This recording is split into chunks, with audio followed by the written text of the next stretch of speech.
The next thing is, if I'm pointing my gun at you, am I safe? Is that safe? Right? I draw my pistol, boom, I fired a shot. Am I safe now that I'm still pointing my gun at you? Right. Okay. You're either in a fight or you're not in a fight. You're either safe or you're not safe. What I mean by that is we see a lot of people, and it's drilled in probably by shooting matches, that you fire a shot and immediately your finger's doing this in and out of the trigger guard. Okay? Boom. Okay. And you're still pointing at the target. Well, that's still not safe. If you want to be safe, the gun's down here. Okay? If you're up here, you're still in the fight. Second sight picture. Boom, you fire the shot. Especially for a handgun that has slack on it, because you want to prep that trigger. Trigger's nothing more than a mechanical lever. If I prep that trigger, get the slack out of that trigger, my potential for slapping it and thus disturbing the sights is far less. So after you fire that first shot, boom, recovery is sights on the target and I've got the slack out. Go back to ready gun, finger comes out, comes back to ready gun, scan left and right before we do anything else. Okay, you follow that? The next thing, fighting stance. It's a great deal. Fighting stance with a pistol, your weight is on the balls of your feet, and I'm here drawing, doing this, right? Crouched legs, universal stance, right? Same thing. What I don't want, if you've got two boxers in the ring and the ref's coming between you two guys and you're gonna go fight, you ain't standing here like this, are you? It'd be a short boxing match if one guy did. You achieve your fighting stance before everything goes. If I know things are going bad, if I'm in a liquor store and all of a sudden, oh, bad, I'm right here. I'm ready to go for my pistol and engage. I'm not sitting back like this. The same thing. Achieve your fighting stance and stand. You don't want superfluous movement while you're trying to get the shot off. You follow? So again, fighting stance, if your fighting stance is crouched like this, get your fighting stance when you know shit's gonna. You don't see if in Baghdad when there's leads flying, they ain't running down the street like this. They're all like this, right? They're in, ready to go. The same thing you guys do. Save the time. Because when you put it on the timer, what happens when all this happens is generally two sight pictures. If I'm crouching or whatever, timer goes off, I raise, and I'm doing that kind of stuff. You follow? You want here, and it's just simply bang. There, second sight picture, and then back down. Working that safety. I can't stress enough, you got safeties on the rifles, you got to use them. Okay, I've seen water heaters shot out. I've seen all kinds of things happen when guys said, and they weren't. They righteously were not touching. One, we were doing an entry, a mop handle fell over. The guy had his 12 gauge, safety off, little 14-inch entry gun, going by, clearing a closet. They open the closet, mop handle falls out. He leans in, boom, shoots the hot water heater out. Okay, another one on the range in Waco, SOCOM, beautiful little gun. Guy goes to sling, got all his stuff hanging on. He was totally ninja-fied. He went to sling to transition. The gun started bump firing on his rig. 5 .308 rounds between his feet. And the whole time he's dancing going, I ain't touching it. And he was right. But if you work that safety, it's far less likely to happen. All right? So if you take anything away from any of these classes, second sight picture's probably one of the best ones to remember. Use that safety. Make sure you stay engaged on your target to know that that target has gone away and you're still in the fight. All right, back on the line. Weapons out here. I like that. Either outside or directly at the ground. And again, it's where the position of other people are.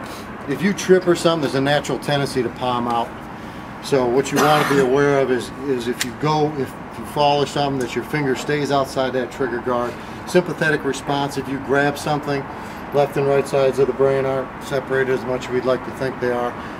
Right hand will, if you're right-handed and you're exerting pressure with the left hand, will generally do 25% of what the left hand does in stress. So if I grab something in anger or whatever, this hand will do 25% involuntarily. So obviously if your finger's on that trigger, great disaster. I've seen it twice. My second call, or second shooting I was at, was an involuntary response when someone was being arrested. Stuck a 44 mag in his short ribs. The guy pushed off, got clenched his left hand, and touched one off into the guy's back with a 44. Okay. Next one was a good friend of mine knocking out a window with his asp. Boom. Luckily for him, when he went like this, The gun discharged, they were refusing to get out of the car. God was on their side because everybody in the car instantaneously dropped their heads. The bullet went through the back headrest, through the front headrest, and out the front windshield of the car. He'd have killed 2 of the 4 in the car with, a sympathetic response.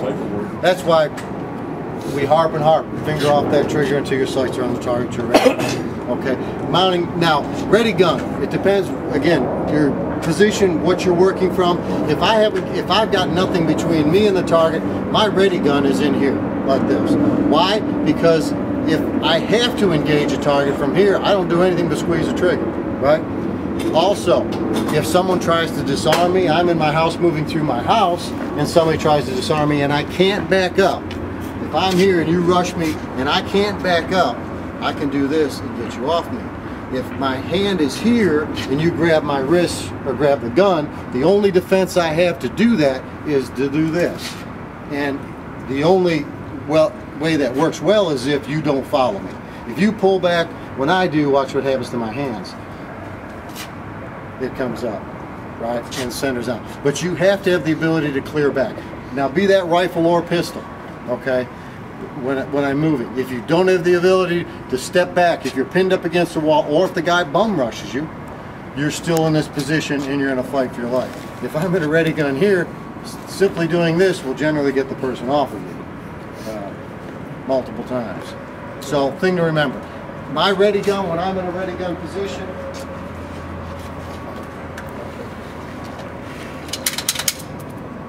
I'm like this. This hand is open, and this hand is simply resting in the web of the hand. And I'm in this position here. Why do I like this? Because I've spent a lot more time covering stuff than I have shooting at it. And I can stand in this position for hours.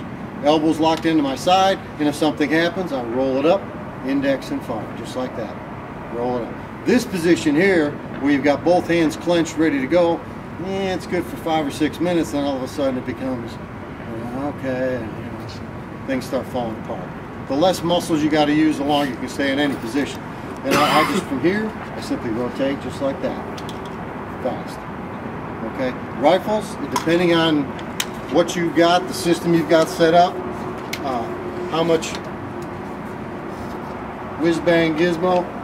Rifle, I'm strictly just like this. I like single points. Exactly, single point sling. It hangs nice, and all I'm doing is stroking that safety as I roll that weapon up, just like that. Just like that. Okay, very comfortable. Most of the weight's on the sling. You know, again, you're just simply rolling it up and keeping it in. And again, making sure your elbows are down. You want to be as little as you possibly can. If it was a service rifle match and I'm shooting a 200-yard offhand shot, your elbows up, create the pocket. You can see the stock is way high, and it's nice for finding that one shot. But it's shit besides that for defending yourself. So again, just here, rotate up and fire the shot. Thank you. Okay, any questions? Back on the line, let's shoot some magazine in, and then I index and fire the shot. Okay, same thing again.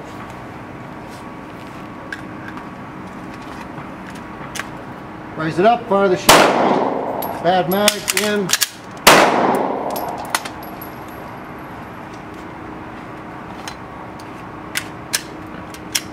Raise it up, magazine out, magazine in, fire the shot. Simple as that. Okay, with even as big a pause as I've got to break my grip and create a right angle with that thumb. If you don't create that right angle, guess what? You're pushing with a pad instead of bone. The bone on the end of the finger is closer to the surface than on the pad. So as soon as I go to this, out it comes. As soon as I use my pad, there it is. Okay? So I break the grip, bone on bone, out it comes. If I don't, I got mush and it's not going anywhere. But again, make sure you keep that in line with the target. It's just like running a rail. Boom, firing that shot, just like this. Okay? All right, let's do it.